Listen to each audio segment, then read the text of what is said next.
Thanks, Karine. Congratulations also. Thank you. In that vein, there's polling that shows 1 in 3 Americans believe in some elements of replacement theory.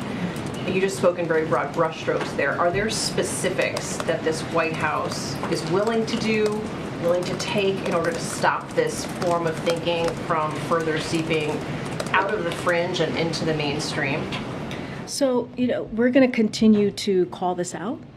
As we have talked about many times, the president at every chance he's had when we've seen a violent attack like this that is, as we say, with hatred and racially motivated, he calls it out and calls it what it is.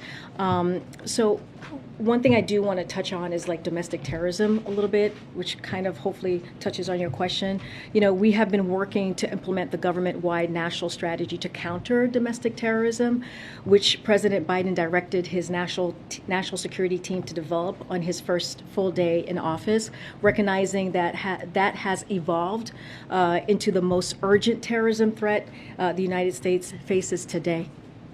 That work includes improving information sharing throughout federal, state, and local law enforcement on domestic terrorism threats and analysis, adding resources to prevent domestic terrorism's recruitment and mobilization to violence, including online by increasing information sharing with the technology sector, and increasing our support for federal, state, and local law enforcement in addressing domestic terrorism nationwide, confronting long-term contributors to domestic terrorism, and rooting out hate and bigotry.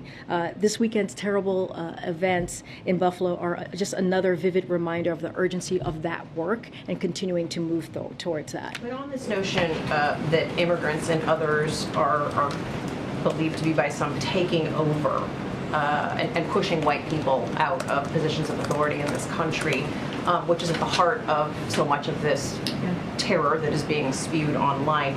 Does the White House believe these views are being amplified by Tucker Carlson? Look, like I said, we are still figuring out the motivation of all of this, and we are very clear. Look,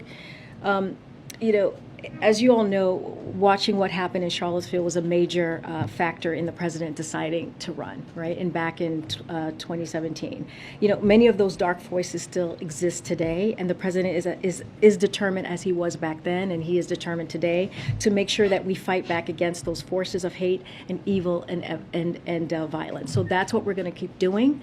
That's what we're going to continue to call out. But we reject hatred and extremism ideologies. But just in the interest, I apologize, in the interest of time, I know you've got to go, but are there elected officials that this administration views as threatening in this way?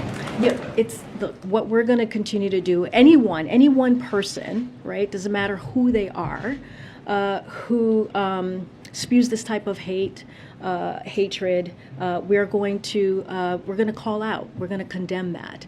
I'm not going to speak or call out any individual names. I'm saying that this is something that we need to call out.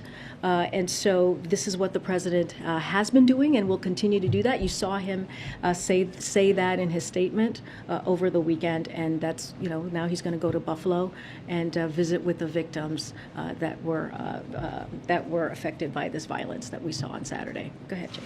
Thanks for bringing it. Congratulations. Thank you. President Putin said today